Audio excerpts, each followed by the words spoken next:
Hello viewers. তো বন্ধুরা, এখন আমি আসলে জমিতে যাইতেছি। কয়েকদিন আগে মনে করেন যে জমিতে প্রচুর পরিমাণ ঘাস ছিল। আর ঘাসগুলা মনে করেন তুলে দেওয়া হয়েছি কাজের লোক নিয়ে। তো সেটা জমি দেখতে গেতেছি, প্লাস আপনার মানে গত টানা কয়েকদিন বৃষ্টি হওয়ার কারণে মানে বিলে আবার পানি বাড়ছে, মানে জমিতে পানি উঠছে, ধানের ভিতরে পানি উঠছে। সেটাও দেখতে যাইতেছি যে কি পরিমাণ পানি উঠছে, দেখবো।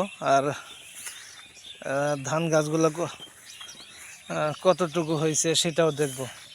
তো বন্ধুরা, আসলে ওই যে জমির কাছে আইসা পড়ছি। এই যে দেখেন বন্ধুরা, এই যে পানি উঠছে, দেখছেন? পানি উঠে গেছে ধানের ভিতরে, যে পানি উঠছে টানা কয়েকদিন বৃষ্টি হওয়ার কারণে পানি উঠছে। তো বিকালবেলা বন্ধুরা, আসলে বিকালবেলা আবহাওয়াটা আমার কাছে খুবই ভালো লাগতেছে, কিন্তু আবার দুদিন ধরে মানে চেমটে চেমটে একটা গরম ভাবছি, একটা গরমের ভাব। এই গরমটা যাইতেছে না, মনে হয় বৃষ্টি। তো এই যে কয়েকদিন আগে আমি আবার মনে করেন সার ছিটাই দিয়েছিলাম। এই সার ছিটাই দিয়ে ধানটা একটু ভালো হয়েছে, ধানের এই গোছাগুলা ভালো হয়েছে। তো মোটামুটি আলহামদুলিল্লাহ, আল্লাহর কাছে শুক্রিয়া। মানে এত পরিমাণ এটার ভিতরে গাছ ছিল, হ্যাঁ, মানে অনেক গাছ ছিল। সেই গাছগুলা তুলে দেওয়ার পরে এখন আলহামদুলিল্লাহ ক্ষেতের শোভাটা পরিবর্তন হয়ে গেছে। তো বন্ধুরা, এখন ওই যে আপনার এই দেখেন বিলের মানে একবার পানি শুকাই গেছে গা। সবাই ঘাসগুলা পরিষ্কার করে দিয়েছিল। এই যে এখানে এই যে দেখেন, এই যে এটার ভিতরে, এই যে এটার ভিতরে পানি উঠছে, এই যে ওই যে পানি উঠছে, দেখেন কি পরিস্থিতি, দেখেন। আর এই কয়দিনে বৃষ্টি হওয়ার কারণে বিলের ভিতরে যতগুলা ঘাস আছে, ঘাসের সবগুলা চাপ ধরে বাঁধা গেছে। এত পরিমাণ বাঁধেছে, আসলে বন্ধুরা কি বলবো, বলার মতো না। এই ঘাসগুলা মানে পরিষ্কার করতে অনেক পরিশ্রম। এই যে দেখেন, এই যে ঘাসের টিপাগুলো ফালাদের রাখছে, এগুলো পরিষ্কার করতে 4টা 5টা করে কামলা নিছে। প্রতি দৈনিক 3 দিন 4 দিন করে লাগছে পরিষ্কার করতে।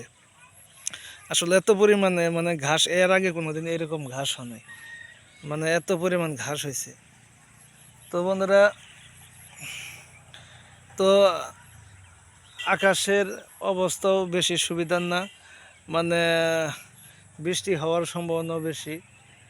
আর মানে এবার মোটামুটি ধানের ফসল সবারই আলহামদুলিল্লাহ ভালোই হয়েছে, খারাপ না। তো এখন না জানি, আল্লাহর কাছে শুকরিয়া আদায় করি, আল্লাহ সবারই জানি বালা মুসিবত থেকে দূর হয়, দূর করে সব কিছু থেকে। তো সবাই একটু দোয়া করবেন যে সবার ফসল জানি আলহামদুলিল্লাহ ঠিকঠাকভাবে ঘরে তুলে নিতে পারে। এই হলো পরিস্থিতি। তো আমি এখানে দাঁড়াইছি, আসলে প্রচুর পরিমাণে এত গরম সরছে, মানে এত ভাবছি গরম। আসলে ধানের চতুর্পাশে ধানেরই মানে বিকালবেলা আলাদা ঠান্ডা পরিবেশ থাকবো তা না, ঠান্ডা পরিবেশের মধ্যেও মনে করেন যে অনেক গরম।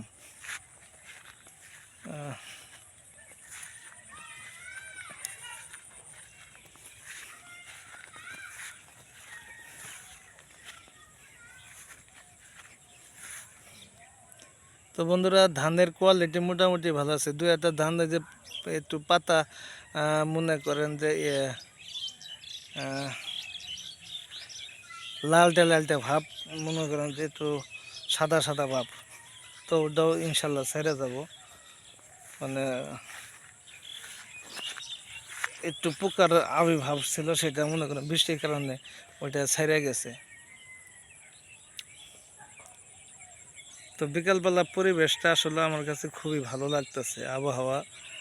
আর যাই থাক, গরম থাকারই থাকা, আমার কাছে একটু আসলে ভালো লাগতেছে। তো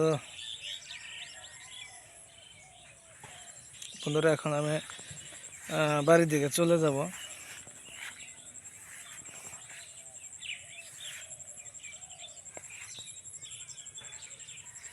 তো ভিডিওটি ভালো লাগলে অবশ্যই লাইক কমেন্ট শেয়ার করবেন, অবশ্যই সাবস্ক্রাইব করে দেবেন ইউটিউব চ্যানেলে। সবাইকে ধন্যবাদ জানিয়ে আজকের মতো এখানে বিদায় নিচ্ছি। আল্লাহ হাফেজ, সালামু আলাইকুম।